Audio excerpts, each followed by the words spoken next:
इस लेक्चर में हम लोग क्या डिस्कस करने वाले हैं, लाइट चैप्टर। तो लाइट चैप्टर को मैं 15 मिनट्स में आपको एक बार रिवीजन कराने वाली हूँ। फास्ट वाली रिवीजन रहेगी।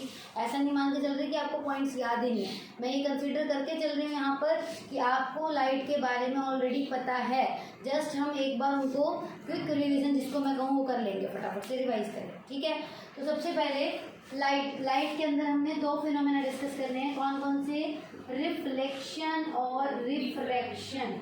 रिफ्लेक्शन की मैं अगर बात करूं तो रिफ्लेक्शन क्या रहेगा? जब भी कोई लाइट की रे, अगर कोई लाइट की रे किसी ऐसी सरफेस पे इंसिडेंट करती है, वो सरफेस पॉलिश्ड है, अगर वो सरफेस पॉलिश्ड है, अगर उसका रास्ता बंद किया हुआ है, तो जितनी भी लाइट की रे आ रही हैं तो वो टकरा के वापस आ जाएंगी, है ना, हमारे तरफ सेम मीडियम में वापस आ जाएंगी। तो जब भी एक लाइट की रे किसी ऐसी सरफेस पे, पॉलिश सरफेस पे, रिफ्लेक्टिंग सरफेस पे टकराती है तो वो सेम मीडियम में वापस आ जाती है, बाउंस बैक होकर। तो दिस फिनोमेना जो आप ऑब्जर्व कर रहे हैं वो है रिफ्लेक्शन। आने वाली रे का नाम हो जाता है इंसिडेंट रे और वापस आने वाली रे का नाम हो जाता है reflected ray. To measure the angle I और आर, यहाँ पर एंगल ऑफ इंसिडेंस और एंगल ऑफ रिफ्लेक्शन को मेजर करने के लिए हम लोग ड्रॉ करते हैं एक नॉर्मल, जो कि किसी भी सरफेस का रहता है परपेंडिकुलर। तो जैसे ये सरफेस है तो इस सरफेस का ये परपेंडिकुलर होगा। तो परपेंडिकुलर से इंसिडेंट रे कितने एंगल पर है is known as angle of incidence. Same perpendicular से जो रिफ्लेक्टेड रे है वो कितने एंगल पर है is known as angle of reflection. तो this one is angle R and this one is angle I. तो लॉ ऑफ रिफ्लेक्शन को ओबे करते हुए कुछ मिरर्स यहाँ हम डिस्कस करेंगे। कौन कौन से 3 मिरर पढ़ेंगे? पॉलिश सरफेस का नाम हो जाता है मिरर, और ये मिरर 3 टाइप्स के होते हैं। कौन कौन से? प्लेन मिरर, कौन कौन से? प्लेन मिरर, कनकेव मिरर और कन्वेक्स मिरर। कनकेव मिरर जिसके आउटसाइड पॉलिश होगी, कन्वेक्स मिरर जिसमें इनर साइड पॉलिश होगा, और रिफ्लेक्टिंग सरफेस इसकी इधर होगी लेफ्ट साइड, जबकि इसकी रिफ्लेक्टिंग सरफेस भी लेफ्ट साइड होगी। लेकिन आपने कभी भी मिरर का फेस चेंज नहीं करना, ये बात याद रखनी है आपको। इसी वे में बनाना है आपको कनकेव मिरर। ऐसा नहीं हो कि आप यहाँ बना दो और इसको कह दो कि आउटसाइड पॉलिश कर दिया, क्योंकि ऑब्जेक्ट को मेरे को हमेशा लेफ्ट में रखना है। तो ऑब्जेक्ट के सामने हमेशा रिफ्लेक्टिंग सरफेस आनी चाहिए, ठीक है। क्योंकि अगर मैं सपोज ऐसा कर दूं कि मैं यहाँ पे ही रास्ता बंद कर दूं, ऐसा कर दिया जाए आपके अकॉर्डिंग, अगर ऐसा कर दिया तो इससे क्या होगा? क्या मैं ऑब्जेक्ट को यहाँ रखूंगी, क्या वो रिफ्लेक्ट करके रेस को वापस इधर भेज पाएगा? क्यों? क्योंकि यहाँ तो रास्ता बंद हो चुका है, पॉलिश सरफेस है। तो ऑब्जेक्ट को हम किसके सामने रखेंगे? रिफ्लेक्टिंग सरफेस के सामने। इसीलिए हमारे पास एक ही ऑप्शन बचता है कि हमें सरफेस ऐसे लेनी पड़ेगी, ये वाला कर्वेचर लेना हो। ओके है। इस तरीके से प्लेन मिरर आप इस तरीके से बनाएंगे। इन 3 मिरर्स के बारे में हमारा इस चैप्टर में डिस्कशन रहेगा by obeying the law of reflection.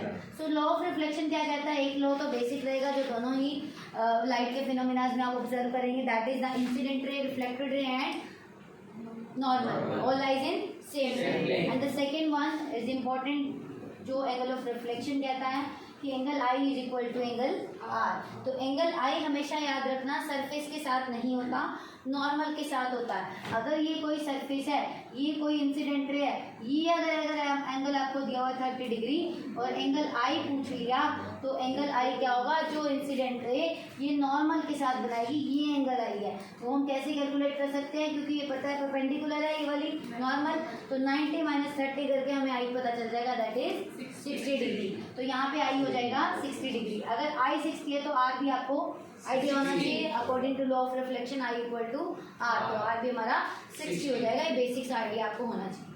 तो यहाँ पे रिफ्लेक्शन में लॉ ऑफ रिफ्लेक्शन के बाद 3 मिरर्स की बात करने वाले हैं। प्लेन मिरर की सबसे पहले प्रॉपर्टीज मैं डिस्कस कर लूँ। कौन कौन सी प्रॉपर्टीज होती हैं प्लेन मिरर में? प्लेन मिरर में लेटरल इन्वर्जन शो होता है। मीन्स अगर जितने भी अल्फ़ाबेट्स आप देखेंगे या आपका अगर लेफ्ट हैंड देखेंगे तो वो मिरर में, प्लेन मिरर में राइट दिखेगा।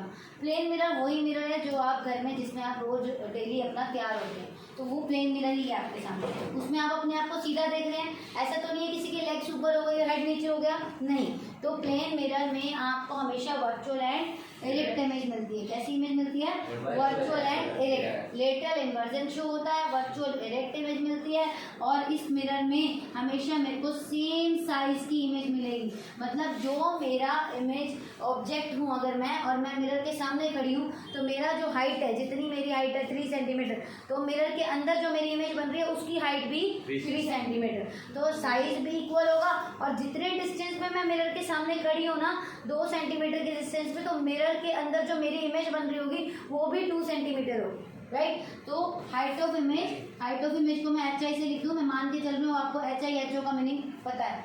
HI is the height of image which is equal to size of, या हाइट ऑफ साइज क्या हो, या हाइट की बात है, तो हाइट ऑफ ऑब्जेक्ट, या फिर कहें V इक्वल टू यू का मतलब कि इमेज के distance is equal to object के डिस्टेंस के, और इनसे कंक्लूजन क्या रहता है कि मैग्निफिकेशन क्या हो जाएगी 1, क्योंकि अगर height of image equal to height of object है, तो अगर हम मैग्निफिकेशन के फॉर्मूले पे जाएं तो मैग्निफिकेशन का फॉर्मूला क्या रहता है, height of image by height of object, जो कि आपका क्या रहेगा इक्वल। अगर इक्वल होगा तो दोनों की वैल्यू क्या आ गई 1, तो मैग्निफिकेशन 1 बोल दे, उससे भी आपको मीनिंग क्लियर होना चाहिए कि मैग्निफिकेशन अगर 1 है तो means height of image by height of object 1 हो गया, means height of image is equal to height of object हो गया। तो आपको दोनों ही बातों से, क्योंकि क्वेश्चन किसी भी तरीके से पूछा जा सकता है एग्जाम, तो दोनों ही तरह से आपका मीनिंग क्लियर होना चाहिए। अगर वो कह रहा है V इक्वल टू यू का क्या मीनिंग है, इट मीन्स मैग्निफिकेशन 1 है।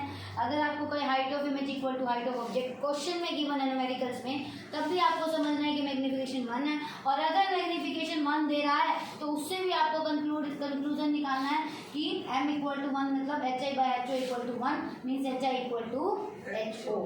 ओके, यहाँ तक कोई डाउट? यहाँ तक तो ये बात थी किसकी, प्लेन मिरर की। प्लेन मिरर की 2 इंपॉर्टेंट बातें और क्या हैं कि प्लेन मिरर की फोकल लेंथ इन्फिनिटी होती है, वैल्यू ऑफ फोकल लेंथ, या अगर मैं कहूँ ROC radius of curvature of the plane mirror, किस केस में बात हो रही है यहाँ पे, प्लेन मिरर में, वो आंसर रहता है इन्फिनिटी। ये 1 मार्क्स में क्वेश्चन पूछा जा सकता है एग्जाम। नेक्स्ट क्वेश्चन है कनकेव मिरर के ऊपर। कनकेव मिरर की अगर मैं बात करूँ, इसके हमें केसेस रिजल्ट्स के बारे में बात करनी है, तभी हमें न्यूमेरिकल समझ में आएंगे। तो कनकेव मिरर के अपने पास 6 केसेस हैं, है ना, किसी को याद हो कौन कौन से 6 केस हैं? एक बार तो ऑब्जेक्ट कौन, चलो ऑब्जेक्ट की बात करते हैं। ऑब्जेक्ट एट इन्फिनिटी, अगर कनकेव मिरर में ऑब्जेक्ट इन्फिनिटी पे है तो इमेज की 3 बातें बता दो। 3 बातें NPS, नेचर, पोजीशन और साइज। तो इमेज का नेचर कैसा होगा, रियल एंड इन्वर्टेड। पोजीशन क्या होगी, साइज क्या होगा, देखो पहले ऑब्जेक्ट का साइज हाईली डिमिनिश्ड, फिर थोड़ा और बड़ा होगा, फिर थोड़ा और बड़ा होगा, फिर इक्वल हो जाएगा साइज एट C पर।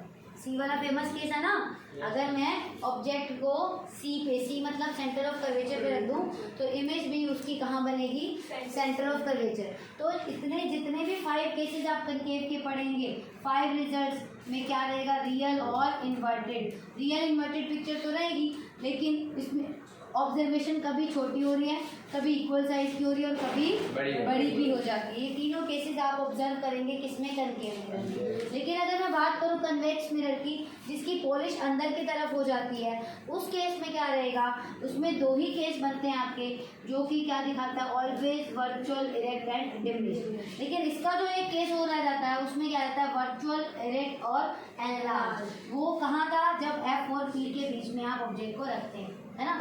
तो ये केसेस आपको पता है, F और P के बीच में रखते हैं तो VEE रिजल्ट आएगा, और VED कब मिलेगा, जब कन्वेक्स मिरर होगा।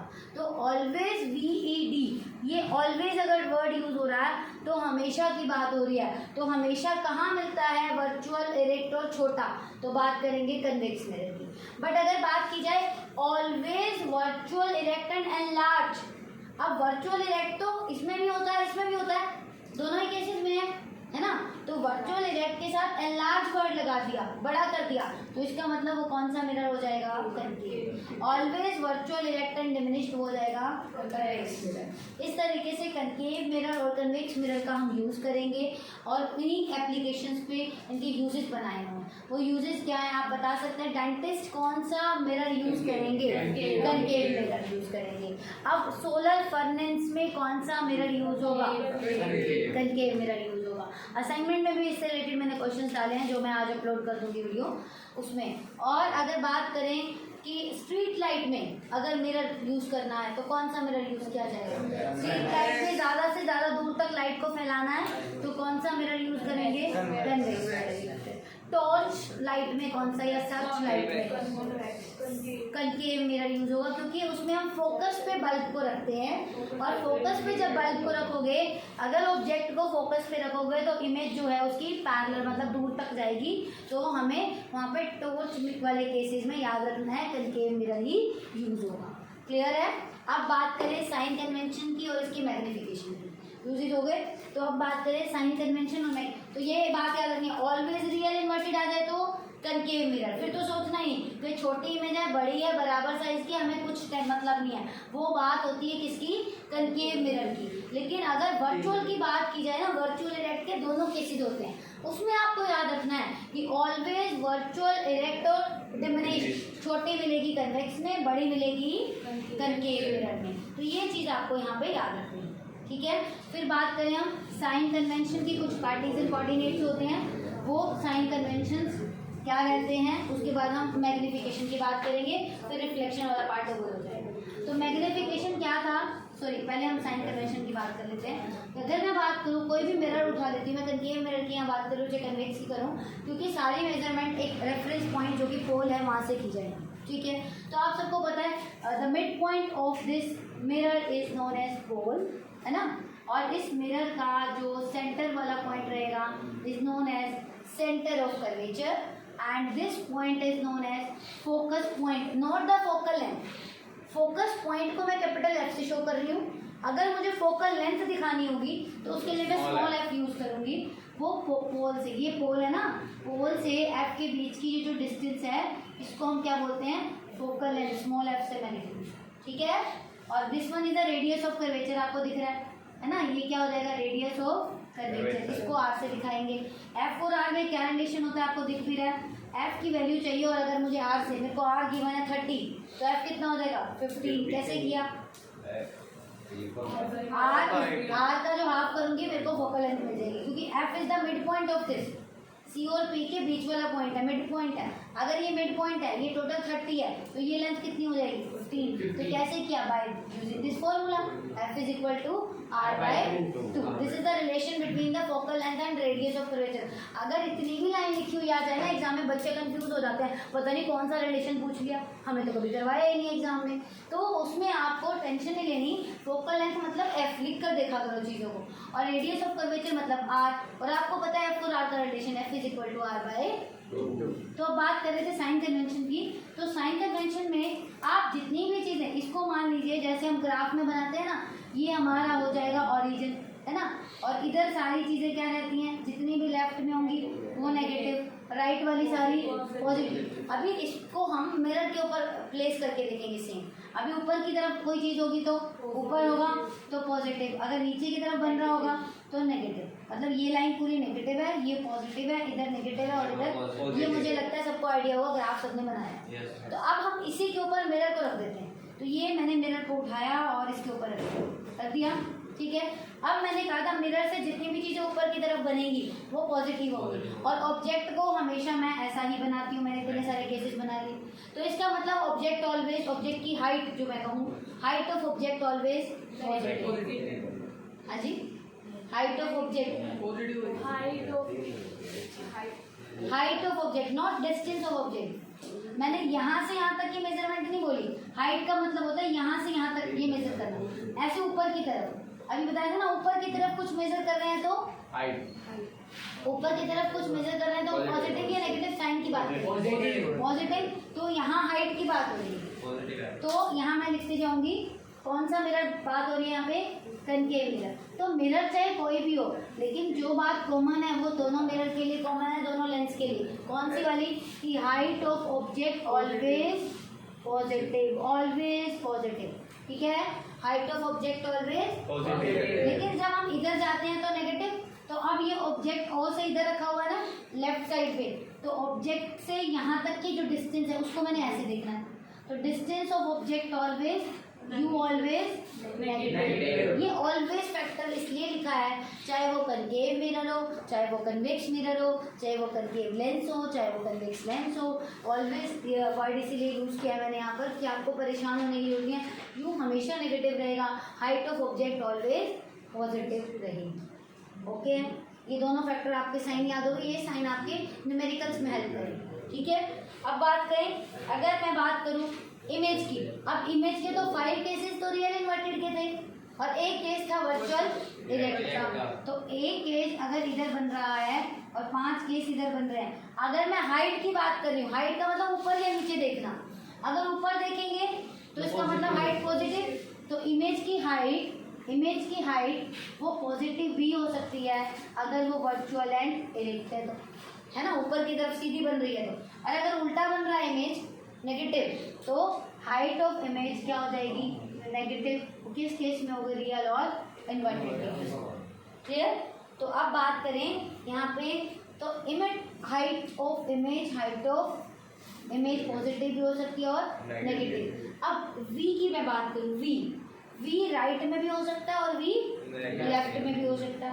अब राइट में कब होगा, वो केसेस से आपको रिलेट भी कर सकते हो, उन केसेस में भी जा सकते हो कि आप देखते हैं जितनी भी रियल इन्वर्टेड इमेज है वो इधर बनती है ना।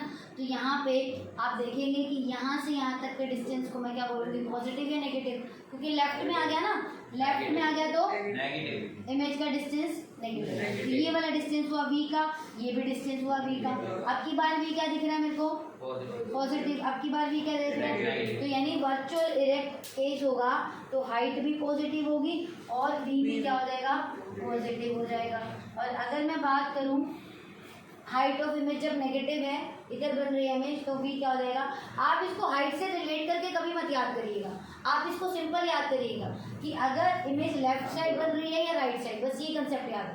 ठीक है, अगर इमेज लेफ्ट साइड है तो वी क्या हो जाएगा, नेगेटिव, और अगर वी राइट साइड है तो वी पॉजिटिव। तो आपको रे डायग्राम्स अगर क्लियर हैं, अच्छे से रे डायग्राम्स दिमाग में हैं, तभी आप वी के बारे में सोच सकते हैं कि वो लेफ्ट में बन रहा है क्या राइट में। ठीक है, तो यहाँ पे वी क्या हो जाएगा आपका, नेगेटिव। यहाँ तो एच वाला ही केस आ रहा है, रिजल्ट सेम आ रहा है ना। यहाँ से कई बच्चे यहाँ से याद रख लेते हैं, सीधा है तो पॉजिटिव है तो ये दोनों पॉजिटिव हो गए। लेकिन ये चीज़ें फिर हम मैग्नीफिकेशन में भी डालेंगे तो कंफ्यूजन बहुत ज़्यादा हो जाती है। इसीलिए उस कंफ्यूजन को क्लियर करने के लिए हम लोगों को ये कंसेप्ट ओके होना चाहिए। हम लोग वहाँ पे बना कर देखेंगे, जब अभी मैं प्रैक्टिस करवाऊंगी न्यूमेरिकल्स की, उन न्यूमेरिकल्स में हम थोड़ा सा रे डायग्राम बनाएंगे, उसको विजुलाइज करेंगे कि सिचुएशन को, कि क्या सिचुएशन है, उस अकॉर्डिंग आप अपने आप ही आंसर कर लेंगे कि वी पॉजिटिव रहेगा या नेगेटिव। क्लियर। अब बात करें कौन से मिरर की, कनकेव की बात, कौन से मिरर की, कन्वेक्स मिरर। तो बताओ कन्वेक्स मिरर में भी सेम इम्प्लीमेंटेशन हो जाएगा। कन्वेक्स मिरर में अंदर की तरफ पॉलिश कर दिया। अच्छा एक बात बताइए, कनकेव मिरर की फोकल लेंथ को क्या लेंगे, पॉजिटिव या नेगेटिव। सेंटर इधर गया, एफ इधर गया तो फोकल लेंथ इधर गई, लेफ्ट साइड आ गई ना, तो फोकल लेंथ क्या हो जाएगी, नेगेटिव। जबकि इस मिरर में सेंटर इधर, हाँ, तो फोकस पॉइंट इधर, तो फोकल लेंथ भी इधर हो जाएगी, तो फोकल लेंथ इसमें क्या हो जाएगी, पॉजिटिव, है ना। अब आपने इसमें रे डायग्राम्स बनाए होंगे, उसमें रिजल्ट क्या मिलता है, VED, ऑलवेज वर्चुअल इरेक्ट है। तो उस केस में आप ये बताइए, यहाँ पर V और HI की बात करें तो हाइट ऑफ इमेज क्या रहती है, क्योंकि ऑलवेज वर्चुअल इरेक्ट मिल रही है, सीधी मिल रही है तो ऐसे ही मिल रही होगी, है ना। अगर ऐसे मिल रही होगी तो हम उसको क्या साइन देंगे, पॉजिटिव। और V कहाँ मिलता है, लेफ्ट में या राइट में, राइट में। आप बना के देख लीजिए, किसी को याद ना आ रहा हो तो ये हमारा मिरर था, यहाँ से लाइट पैरेलल आ रही है, या सिंपल एक केस याद रख लीजिए, जितनी भी रेज पैरेलल आ रही है आफ्टर रिफ्लेक्शन मिरर तो ये इसको भगा देगा, लेकिन ये कहाँ से लगेगी, फोकस पॉइंट से आ रही है। इमेज यहाँ बनी ना राइट साइड बनी, तो क्या हो जाएगी, V राइट में चला गया, V राइट में चला गया तो क्या हो जाएगा, पॉजिटिव या नेगेटिव, ये हो गया ना V, यहाँ से देखिए ये V हो गया, तो V किधर आ गया, राइट में, तो V क्या हो गया, तो इरेक्ट है, सीधी है तो V भी सीधा हो जाएगा और HI भी सीधा हो जाएगा उसका पॉजिटिव। ठीक है।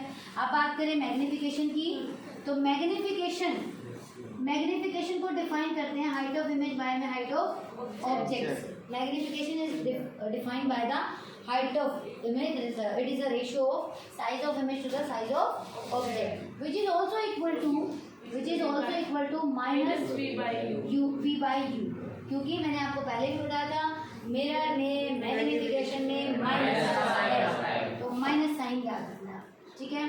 तो यहाँ पे हम अगर बात करें मैग्निफिकेशन, कई बार नेगेटिव और पॉजिटिव साइन लगाना होता है न्यूमेरिकल्स में, तो उसका क्या मीनिंग है। तो मैग्निफिकेशन नेगेटिव का क्या मतलब है, बता सकता है कोई कि जो इमेज है उसका नेचर में डिफाइन कर सकते हैं मैग्निफिकेशन। नेचर क्या हो जाएगा, रियल एंड, जबकि मैग्निफिकेशन पॉजिटिव है तो उसका मीनिंग वर्चुअल एंड। बहुत ही फास्ट रिवीजन करा रही हूँ मैं, ये कंसीडर करके चल रही हूँ, हमने चैप्टर की 2 से 3 बार इससे पहले रिवीजन की, ठीक है। और अगर बात करें, ये तो बात हुई मैग्निफिकेशन। अब मैग्निफिकेशन कनकेव मिरर की कैसी होगी, कन्वेक्स की कैसी होगी, ये और बता दीजिए। अगर बात करें कनकेव मिरर की और कन्वेक्स मिरर की, बता सकते हो। कनकेव मिरर में मैग्निफिकेशन, कनकेव में 5 केसेस कैसे थे, रियल इन्वर्टेड, और एक केस था इन्वर्टेड का, तो वो 5 केसेस जो रियल इन्वर्टेड के थे उस केस में मैग्निफिकेशन क्या हो जाएगी, और यहाँ क्या हो जाएगी, पॉजिटिव। वेयर एज इस केस में वर्चुअल और इरेक्ट होता है ना, वर्चुअल एंड इरेक्ट, इसका क्या मतलब है। मैंने आपको एक बात पहले भी बताई थी कि m की वैल्यू अगर +5 दी हुई है तो इस प्लस और माइनस, ये जो साइन है ये हमें बताता है नेचर, क्या बताता है, नेचर। और ये वैल्यू हमें बताती है वो चीज़ कितनी ज़्यादा बड़ी हुई है या छोटी हुई है, ठीक है। तो साइज और ये मैग्निफिकेशन हमें वो उसके बारे में बता देती है इमेज हमारी कैसी है। तो मैग्निफिकेशन का टर्म क्लियर हो गया सबको। नेक्स्ट हम बात करें इसमें किसकी, part number 2, that is refraction. Second part क्या रहेगा, रिफ्रैक्शन। फिर से जब लाइट की ray one medium to another medium में चली जाती है, वो अपने पाथ से डेविएट हो जाती है, उस डेविएशन को, उस पाथ, लाइट की रे का अपने पाथ से मुड़ जाना, उस बेंडिंग को हम बोलते हैं रिफ्रैक्शन, ठीक है। अब वो जो रिफ्रैक्शन है उसका कॉज पूछा जाता है, what is the reason behind this की लाइट क्यों मुड़ गई, क्योंकि मीडियम चेंज हो गया, एक मीडियम रेयर था दूसरा मीडियम डेंसर था, R D towards the normal हो गया, और डी आर हुआ डेंसर रेयर हुआ तो अवे फ्रॉम द नॉर्मल हो गया, है ना।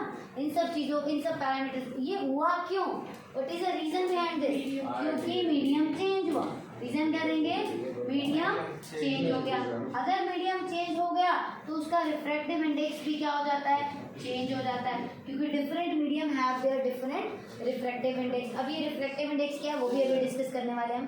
हर मीडियम का अपना अलग रिफ्रैक्टिव इंडेक्स होता है, जिस वजह से उसमें लाइट की स्पीड जो हो जाती है वो भी क्या हो जाती है, डिफरेंट हो जाती है, या मैं कहूँ चेंज हो जाती है, कोई भी वर्ड यूज़ करें कि स्पीड चेंज हो जाती है। स्पीड चेंज होने से, क्योंकि वो पहले वाली स्पीड को फॉलो नहीं कर रहा, तो या तो वो स्पीड कम होगी या वो ज़्यादा, इस वजह से लाइट अपने पाथ पे सीधा चलती हुई नहीं दिखाई देती, मुड़ी हुई झुकी हुई दिखाई देती है, इसको हम बोलते हैं रिफ्रैक्शन, ठीक है।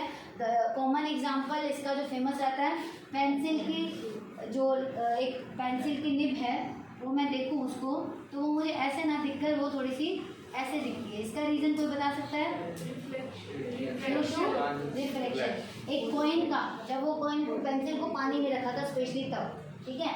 या फिर मैं कॉइन की बात करूं, एक कॉइन रखा हुआ है वो अपनी पोजीशन से अबव दिखाई देगा, इसका भी रीजन क्या है, ड्यू टू रिफ्लेक्शन। ये रे डायग्राम्स आपने बनाने दिए, मैंने बोला भी हुआ, बनवाए भी हुआ पहले, ठीक है। तो अब बात करें यहाँ पर रिफ्लेक्शन का लो कौन सा है, एक लो तो वही कॉमन रहेगा, incident ray, reflected ray and normal ray lies in same ray. Second one is sine of angle I by में sine of angle R is equal to refractive index. और रिफ्रैक्टिव इंडेक्स का एक medium का दूसरे medium के साथ क्या relation है कि अगर मीडियम चेंज हो रहा है 1 to 2 से 2 to 1 हो रहा है तो उनका आपस में रिलेशन थ्योरम ऑफ रिवर्सिबिलिटी को फॉलो करता हुआ n to 1 is equal to 1 by n 1 2 हो जाएगा, या n 1 2 is equal to 1 by n 2 1। Clear. अब बात करें इसमें, इसको, हाँ इसका एक नाम भी था, क्या था, जल्दी बोल दीजिए, स्नेल्स लॉ, है ना। यहाँ पे n क्या होता है, सबको पता है, रिफ्रैक्टिव इंडेक्स। रिफ्रैक्टिव इंडेक्स की यूनिट उसको बाद में डिस्कस करेंगे। रिफ्रैक्टिव इंडेक्स 2 टाइप का होता है, ये जो रिफ्रैक्टिव इंडेक्स है n, ये दो टाइप का होता है। ये होता है, एक तो होता है एब्सोल्यूट रिफ्रैक्टिव इंडेक्स और एक होता है relative refractive. Relative refractive index में मैं बात करूंगी दो मीडियम के स्पीड्स को कंपेयर करके, मींस v2 बाय v1, और जबकि यहाँ पे मैं बात करूंगी n is equal to c by v। तो जब भी किसी भी लाइट की स्पीड को किसी मीडियम में अगर वो ट्रैवल कर रहे हैं उसको कंपेयर करेंगे वैक्यूम से, सी से कंपेयर करेंगे तो वो आपको एब्सोल्यूट रिजल्ट देगा। लेकिन अगर एक लाइट की स्पीड को दूसरी लाइट की स्पीड से अगर कंपेयर करेंगे तो वो रिलेट करके दे रहा है, कंपेयर कर रहा है दो मीडियम्स के बीच में, कंपैरिजन हो रहा है, रिलेटिव हो रहा है, इसलिए इसका नाम हो जाएगा रिलेटिव रिफ्रैक्टिव इंडेक्स। तो यहाँ पे रिफ्रैक्टिव इंडेक्स की यूनिट पूछी जाती है, क्या आएगा आपका answer? What is the unit of refractive index? Answer है देयर इज, क्योंकि ऊपर भी स्पीड और नीचे भी स्पीड, तो रिफ्रैक्टिव इंडेक्स की हिमांशु क्या यूनिट हो जाएगी? कोई यूनिट नहीं रहेगी, एक नंबर होता है, एक प्योर नंबर होता है, ठीक है। तो there is no unit of refractive index. ऐसे मैं मैग्निफिकेशन की पूछ लूँ तो क्या यूनिट होती है? ऊपर भी साइज है नीचे भी साइज है, मतलब साइज को डिस्टेंस में लिखते हो, भाई 5 मीटर है 2 मीटर है तो ऊपर भी मीटर की लेंथ और नीचे भी मीटर, मीटर से मीटर कैंसिल हो गया। तो ऐसे मैग्निफिकेशन की भी कोई यूनिट नहीं है, ऐसे रिफ्रैक्टिव इंडेक्स की भी कोई यूनिट नहीं रहेगी। अच्छा, अब बात करें रिफ्रैक्टिव इंडेक्स की, कुछ न्यूमेरिकल्स की प्रैक्टिस करेंगे। अभी हम सारे न्यूमेरिकल्स की कुछ इंपॉर्टेंट की क्वेश्चंस की प्रैक्टिस करने वाले हैं इसके बाद, ठीक है। उसमें भी बहुत से टर्म्स आपके क्लियर होते हैं। रिफ्रैक्टिव इंडेक्स के बाद नेक्स्ट टॉपिक रहता है लेंसेज। लेंस दो तरह के होते हैं, कौन कौन से? यस, यहाँ जो हमें पढ़ने हैं वो है कनकेव लेंस और कन्वेक्स लेंस। तो इस लेंस का नाम बता दीजिए, इस लेंस का नाम बता दीजिए, कौन सा है? कन्वेक्स और कनकेव। अच्छा, ये लेंस अच्छा काम कर रहा है, मिलाने का काम कर रहा है, इसीलिए इसकी फोकल लेंथ, दो फोकल लेंथ होती है लेंसेज, लेकिन इसकी फोकल लेंथ हम कौन सी लेंगे? पॉजिटिव, और इसकी फोकल लेंथ कौन सी लेंगे? नेगेटिव। इस लेंस का नाम क्या होता है? Diverging lens. कौन सा लेंस? और ये कौन सा होता है? कन्वर्जिंग लेंस, है ना। ये इकट्ठा करता है रेस को, और अगर कोई लेंस ऐसा है जो रेस को इकट्ठा कर रहा है तो उसको हम सोलर फर्नेस में भी यूज कर सकते हैं। क्यों? क्योंकि वो सारी लाइट को इकट्ठा कर रहा है एक जगह, टेम्परेचर को बढ़ा रहा है। या अगर मेरे को पेपर को बर्न करना है, ये मेरे हाथ में पेपर है, इसको जलाना है, तो मैं इसके ऊपर कौन सा लेंस लेकर आऊंगी? कन्वेक्स लेंस, क्योंकि वो सारी रेस को एक जगह इकट्ठा करेगा, टेम्परेचर बढ़ जाएगा सन रेस से, और वो पेपर जो है वो बर्न हो जाएगा। तो इस तरीके से हम लेंसेज और उसकी एप्लीकेशन, लेंस की रे डायग्राम्स में एक्सपेक्ट करके चल रही हूँ। फिर से इसमें कौन से 5 रिजल्ट आएंगे? 5 रियल इन्वर्टेड। इमेज का साइज कैसा हो सकता है? छोटा भी हो सकता है, इक्वल भी हो सकता है और बड़ा भी हो सकता है। लेकिन एक केस ऐसा है जिसमें फिर से वही रहेगा, virtual erect and enlarge, VEE। और इस केस में क्या रहेगा? V always VED। हाँ जी, ओके। रे डायग्राम्स अभी डिस्कस करने का टाइम नहीं है, हमें बहुत सारे क्वेश्चंस भी डिस्कस करने हैं, ठीक है। तो मान के चल रही हूँ मैं, आपको आते हैं रे डायग्राम, कुछ प्रॉब्लम हो गई, कोई डाउट हो तो पूछ लो। नेक्स्ट हम रेट, इसके बाद फिर से इसमें टर्म रहता है पावर ऑफ लेंस का टॉपिक और मैग्निफिकेशन। मैग्निफिकेशन में वही चीज सेम डिफाइन करेगा, लेकिन फॉर्मूला चेंज रहेगा थोड़ा सा। m is equal to minus आएगा, वेरी गुड। तो height of image by height of object is equal to v by, याद रखिए यहाँ पे नेगेटिव नहीं आएगा। ये कौन सा फॉर्मूला है? लेंस के लिए मैग्निफिकेशन का, लेंस के लिए मैग्निफिकेशन का, और वहाँ पे सिर्फ माइनस आ जाता है, साइन फर्क हो जाता है। अगर मैं बात करूँ लेंस फॉर्मूले की, वो क्या रहता है? 1/f is equal to 1/v minus 1/u। जबकि मिरर फॉर्मूला की मैं बात करूँ 1/f is equal to 1/v plus 1/u। तो मिरर में सिर्फ मैग्निफिकेशन में माइनस आता है, लेंस के खुद का जो लेंस का फॉर्मूला है ना, यहाँ माइनस आता है और सब जगह प्लस आए। ओके है, तो ये चीज़ें आपने फैक्टर नोट कर ली हैं। v क्या होता है? इमेज का डिस्टेंस। u क्या होता है? ऑब्जेक्ट का डिस्टेंस। f क्या होता है? Focal length. तो mirror formula, lens formula, magnification दोनों मैग्निफिकेशन में मीनिंग सेम है। नेगेटिव रहेगा तो रियल इन्वर्टेड इमेज रहेगी, और पॉजिटिव रहेगा तो उसका नेचर क्या रहेगा? Virtual and erect. तो ओके, आई थिंक ये चीज़ें।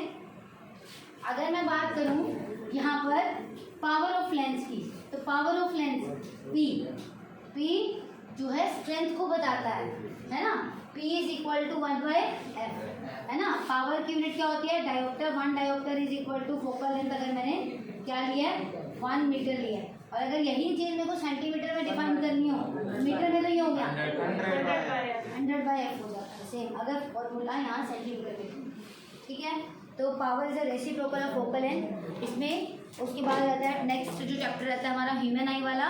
इससे पहले हम इनके क्वेश्चंस को, इंपॉर्टेंट क्वेश्चंस को डिस्कस करेंगे, ठीक है।